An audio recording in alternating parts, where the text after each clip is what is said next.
নমস্কার বন্ধুরা, মহালক্ষ্মী চ্যানেলে আবারও নতুন আরেকটা পর্বে তোমাদের সবাইকে জানাই সাদর আমন্ত্রণ। আজ আমি নিউট্রেলা সয়াবিন বড়ি দিয়ে সম্পূর্ণ নিরামিষ একটা সবজি রান্না করছি। সবার আগে আমি নিউট্রেলা সয়াবিন বড়িগুলোকে গরম জলে ভিজিয়ে রাখবো। একটা পাত্রে বেশ কিছুটা জল নিয়ে জলটাকে ফুটিয়ে নিচ্ছি। এবার দিয়ে দিচ্ছি ছোট একটা চামচে হাফ চামচ লবণ। লবণটা দিয়ে গ্যাসটাকে অফ করে দিয়ে সয়াবিন বড়িগুলো দিয়ে দিচ্ছি। বড়িগুলো দিয়ে একটা ঢাকনা দিয়ে ঢেকে আধা ঘন্টার জন্য রেখে দিলাম। সবজিটা তৈরির জন্য নিয়েছি অর্ধেকটা টমেটোকে 4 টুকরো করে, কিছুটা কাঁচা শিমের বিচি খোসাটা ছাড়িয়ে নিলাম, নিয়েছি কিছুটা মটরশুঁটি, একটা গাজরকে টুকরো টুকরো করে নিয়েছি, আর বেশ কিছুটা আলুকে টুকরো করে নিলাম। আধা ঘন্টা হয়ে গেল। ঢাকনাটা খুলে সয়াবিনের বড়িগুলোকে জল থেকে ছেঁকে নিচ্ছি। ছেঁকে একটা পাত্রে রেখে দিলাম। এবার গ্যাসে একটা প্যান বসিয়ে প্যানটা গরম হয়ে যাওয়ার পর দিয়ে দিচ্ছি 1 টেবিল চামচ সরষের তেল। তেলটাকে ভালো করে গরম করে নিয়ে এবার সয়াবিনের বড়িগুলো ভেজে নেব।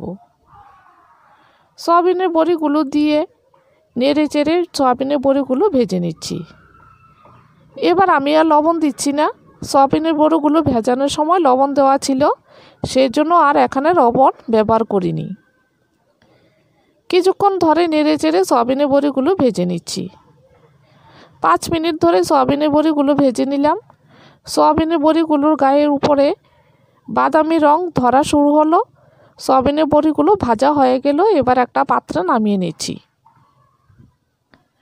সবটা সয়াবিনের বড়ি আমি নামিয়ে সাইডে রেখে দিলাম। এবার প্যানের মধ্যে দিয়ে দিচ্ছি আর একটু সরষের তেল। এখানে আমি 2 টেবিল চামচ সরষের তেল দিয়েছি। তেলটা গরম হয়ে যাওয়ার পর ফোড়নে দিয়ে দিচ্ছি 2টো শুকনো লঙ্কা, একটা তেজপাতা ও 1 চামচ 5 ফোড়ন। এবার ফোড়নটাকে একটু ভেজে নিচ্ছি। কিছুক্ষণ পর ফোড়নে কালারটা চেঞ্জ হয়ে গেল। ফোড়ন থেকে গন্ধ বেরোতে শুরু করলো। এবার দিয়ে দিচ্ছি টুকরো করে রাখা আলুগুলি। আলুগুলি দিয়ে প্রথমে আলুগুলোকে কিছুক্ষণ ভেজে নেব। 3-4 মিনিট ভেজে নিয়ে আলুটা হালকা ভাজা হয়ে গেল। এবার দিয়ে দিচ্ছি টুকরো করে রাখা গাজরগুলি। গাজরগুলি দিয়ে আলু ও গাজরের পরিমাণ মতো এই ছোট চামচটায় 1 চামচ লবণ দিলাম। লবণটা দিয়ে আলু ও গাজরগুলিকে এবার ভেজে নিচ্ছি। আরও 3-4 মিনিট ধরে আলু ও গাজরটাকে ভেজে নিয়ে এবার দিয়ে দিচ্ছি টুকরো করে রাখা টমেটোগুলি। আর দিয়ে দিচ্ছি থেতো করা কিছুটা আদা ও চিড়ে রাখা 5-6টা কাঁচা লঙ্কা। এবার আদা, কাঁচা লঙ্কা ও টমেটোটাকে আলুর সাথে ভেজে নিচ্ছি। কিছুক্ষণ পর আদার গন্ধটা চলে যাওয়ার পর এবার দিয়ে দিচ্ছি অল্প একটু জল। জলটা দিয়ে দিচ্ছি হাফ চামচ জিরে গুঁড়ো ও 1 চামচ হলুদ গুঁড়ো। আর দিয়ে দিচ্ছি শিমের বিচি ও মটরশুঁটিগুলি। এবার সবগুলো একসাথে ভালো করে কষিয়ে নিচ্ছি। মশলার সাথে মটরশুঁটিটাও ভাজা হয়ে যাবে। এবার ভালোভাবে সবগুলোকে একসাথে কিছুক্ষণ নেড়ে চেড়ে কষিয়ে নেব। কিছুক্ষণ পর দিয়ে দিচ্ছি পরিমাণ মতো জল। সবজিগুলো সেদ্ধ হবে, সয়াবিনটাও জলটা টেনে নেবে। পরিমাণ মতো জলটা দিয়ে দিলাম। দিয়ে এবার ভালো করে সবগুলোকে একসাথে মিশিয়ে দিচ্ছি। এবার জলটা ফুটে ওঠা পর্যন্ত অপেক্ষা করব। জলটা ফুটে ওঠার পর দিয়ে দিচ্ছি ভেজে রাখা সয়াবিনগুলি।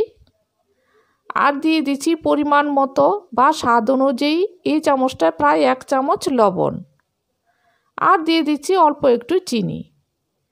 দিয়ে ভালো করে সবগুলো একসাথে মিশিয়ে দিলাম। এবার গ্যাসটাকে মিডিয়াম আঁচে রেখে 5 মিনিট রান্না করে নেব। 5 মিনিট পর সবজিটাকে আবারও নেড়ে দিয়ে দেখে নিচ্ছি সবজিগুলো সেদ্ধ হয়েছে কিনা।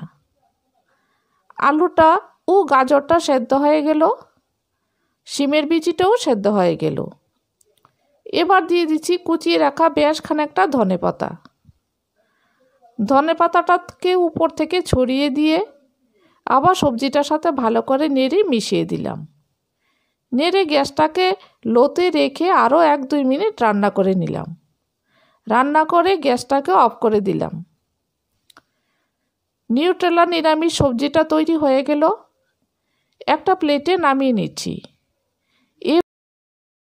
এভাবে নিউট্রেলা নিরামিষ সবজি রান্না করলে ভাত বা রুটি বা নিরামিষ দিনেও খাওয়া যেতে পারে। এই রেসিপিটা যদি তোমাদের কাছে ভালো লাগে তাহলে প্রতিদিনের মতো আজও আমার চ্যানেলটাকে লাইক, শেয়ার ও সাবস্ক্রাইব করার জন্য অনুরোধ করছি।